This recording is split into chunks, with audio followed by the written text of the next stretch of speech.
Hello and welcome back to Wildsunne Art Studio. My name is Robinsunne. Please like, comment, subscribe, and share. Share this video with other people you know who might enjoy this video. So recently, you and I were together here making, I was using white thread on a black piece of felt with some herringbone to see how much I could cover up the black, and would it be enough to make a copier print and not use up all the black toner in my copier, and still get lots of texture and wonderfulness going on in the copy.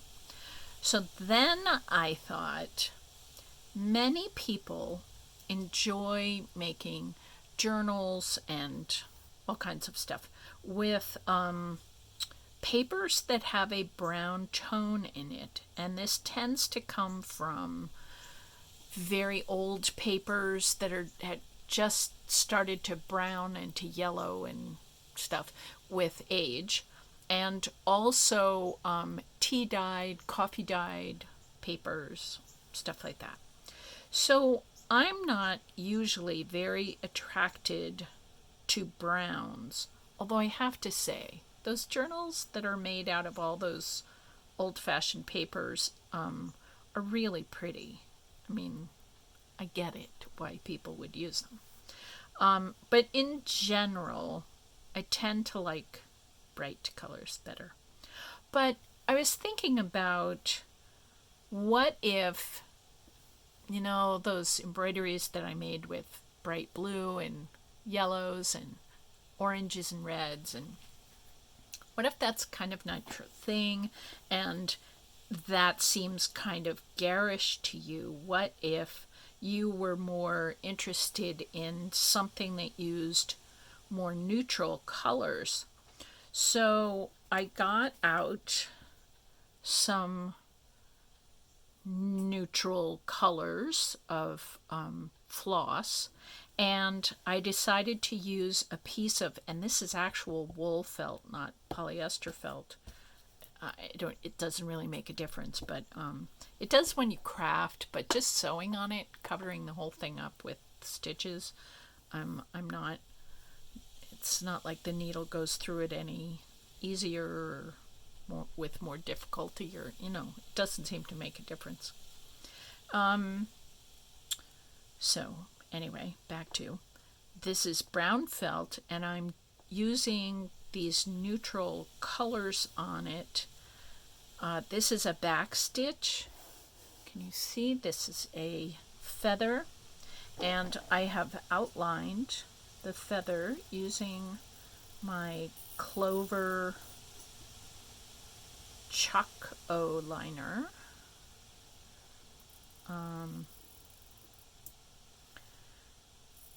And I don't really know why I put these crossbars in, other than to just sort of help me remember where I'm going with the directions of the stitches.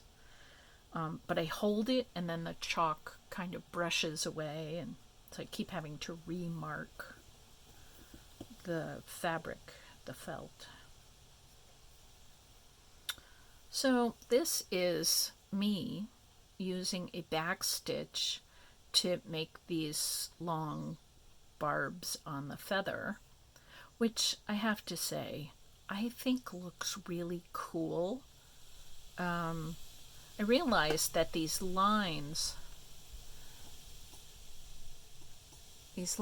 aren't like, they look like dotted lines. It's not a single line the way a feather barb is, but I still really am enjoying this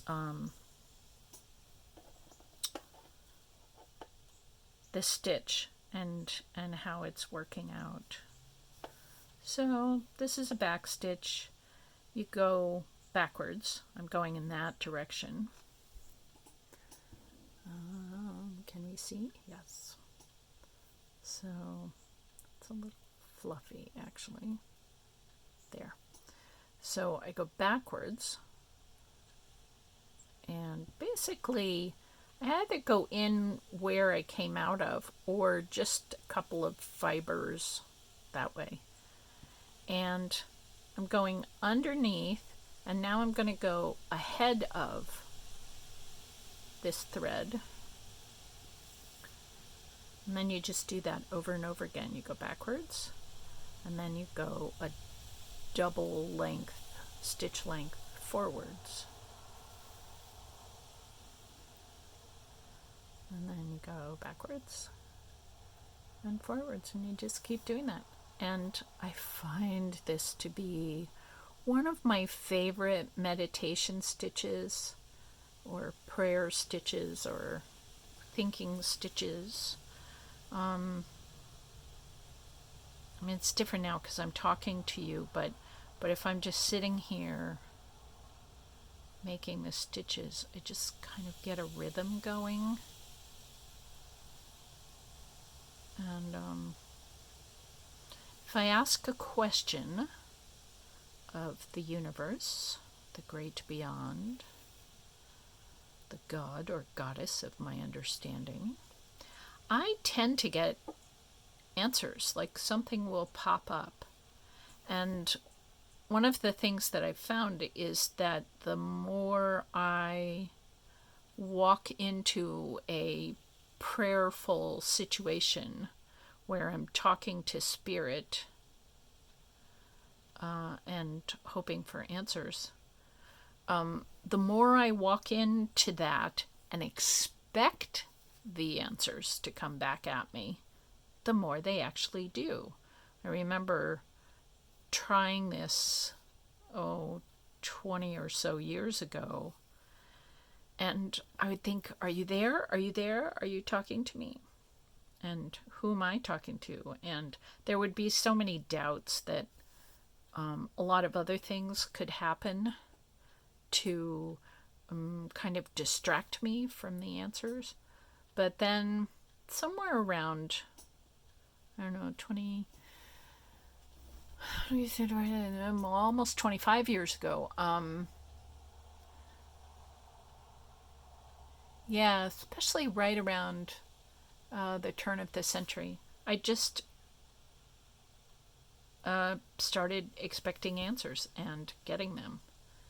And it was really cool. Most of those questions back in that time was when my kids were little tiny beanies. And I had lots of questions about how to parent them in a way that would be satisfying and nurturing and loving and stimulating for them, and also, help me not go crazy. Because I grew up feeling kind of crazy around other people. And then I had kids. Oh my goodness. And somehow, God and Goddess bless them, my children survived the couple of decades of our time living in the same house together, and came out on the other side, and they like me. So for all the mistakes that I perceive that I made, they've kind of rolled with the punches. And what I'm getting, of course, I hope all of you who are listening know this. It took me a while, but I don't think anybody gets through parenting without mistakes. We bump into those we love and live with kind of on a regular basis. Our culture, in case you hadn't noticed, is kind of cray-cray, especially right now. And I think that's perceivable no matter what your religion, no matter what your race, no matter what your politics. No, like, it's crazy for everybody. It's really sort of weird. Except that we all have that in common, which is kind of a bizarre thing to think about.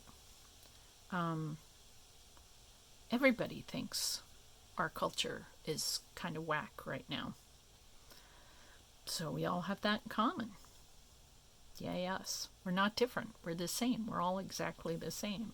We all think everything's going to hell in a handbasket. And that's sort of true no matter what your racial truth is, or what your religious truth is, or what your educational truth is, or what your financial truth is. All right, I'll stop talking about this. Anyway, I wanted to show you this backstitch because I love it, and I love where this backstitch takes me. So that's cool. Now, this is a backstitch on a feather. And I did feathers just because I really like feathers. But I wanted to do the feather using the grays. And I'm really only using the paler of the two grays. But I wanted to use these warmer colors to do a feather stitch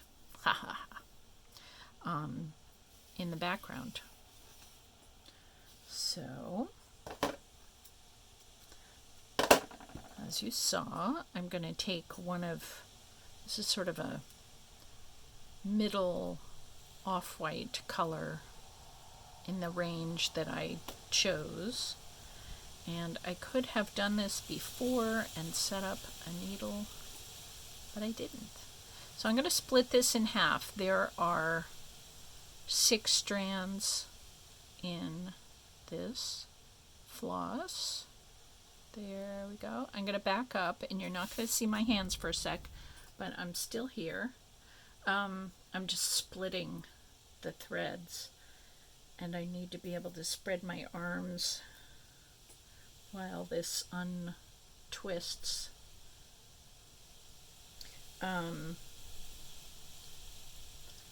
Yeah, so, okay, we made a knot at the very end, and I'm just going to cut that off. Okay, here's 3 of the strands, and here are 3 more of the strands.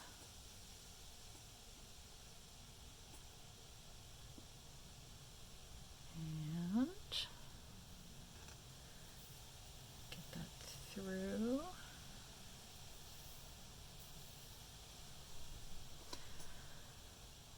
Yeah, so remember when I made that yellow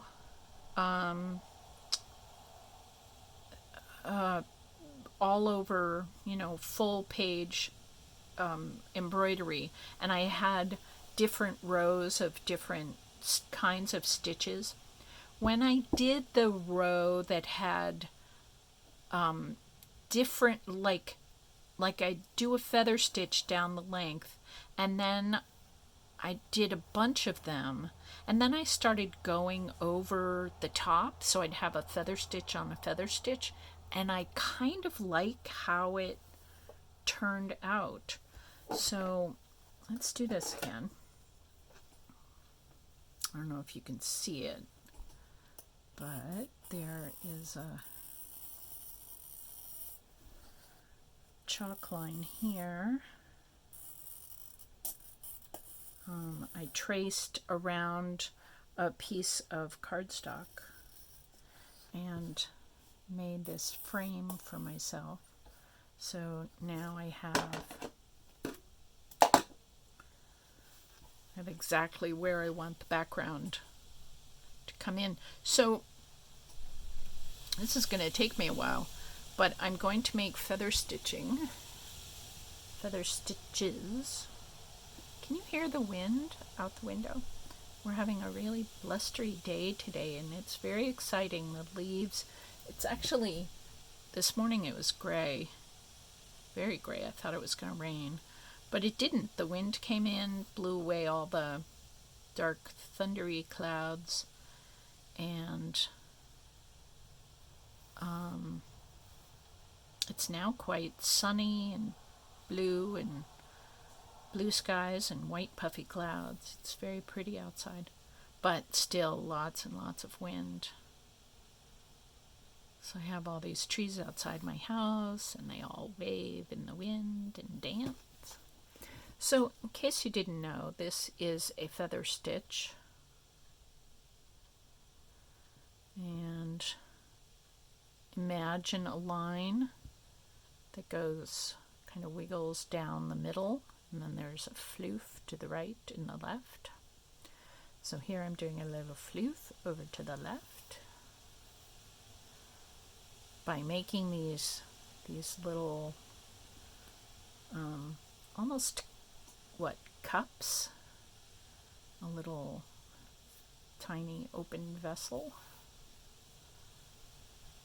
Now a floof to the right, and floof to the left. Don't get all knotted up. Oh, it did. Like it really did. Big mess.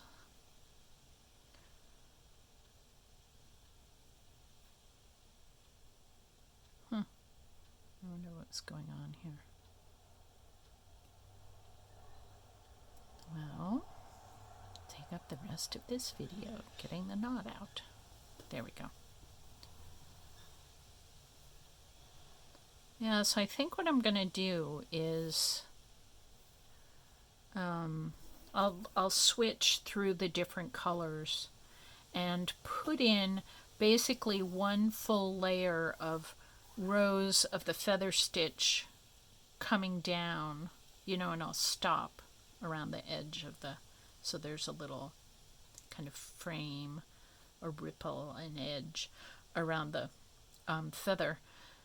And then I'll come back in with those same colors and go over the top of some of it. And I think I'm just going to like the texture a whole lot. But I wanted to show this to you before I got going too much and made the whole thing. Because I want you to see how I'm making it. In case you want to do the same thing.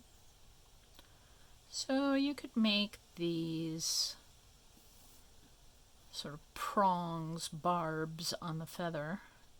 A little bigger, a little smaller.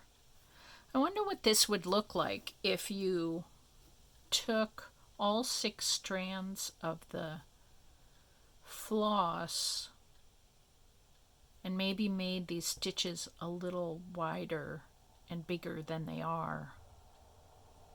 And then you could put columns of a 3-strand floss with even smaller stitches coming over them, and you'd get that thick, thin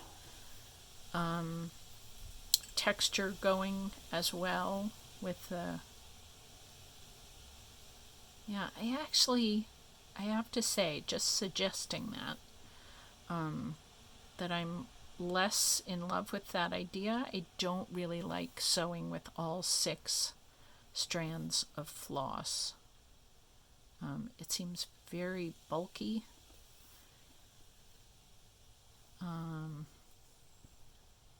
And every time this part, the eye of the needle with the thread, and you've got 6, only you've got 12 because you have both of them, and pulling that through, when you have 6 strands and you're pulling through 12 combined strands, it's kind of a lot, and you end up snagging it. And one of the things I love about sewing, hand stitching the most, is the rhythm that you can get going.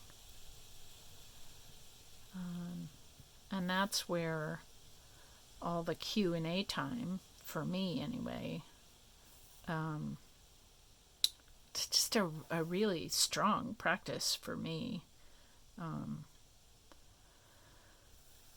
of having either a conversation about, oh my heavens, what do I do now? Or just thinking, I love my trees, I love the wind, I love the sunshine outside, I love that it's summer. I can just kind of count my blessings and come into a place of peace, which, remarkably, I'm beginning to understand that I need. I never really thought of myself as an anxious person or I don't know, whatever. But the more, I've had these 2 years of COVID and all the lockdowns and the stay away from other people and all that stuff. And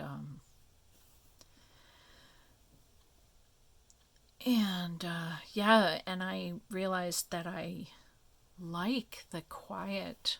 I didn't know that about myself. I really enjoy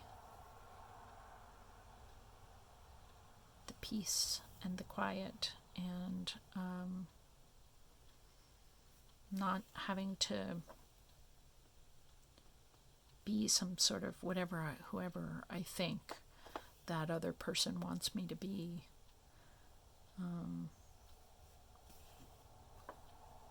Realizing that I grew up thinking, who do you all need me to be?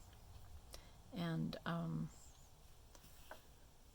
worrying about that. And sewing lets me think, oh, this is just who I want to be. I want to be the kind of person who sits and sews feathers.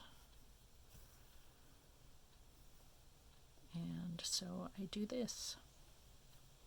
All right, so I just have hours of stitching ahead of me. I wish you the delight of just something scrumptious ahead of you that you can play with. Yay!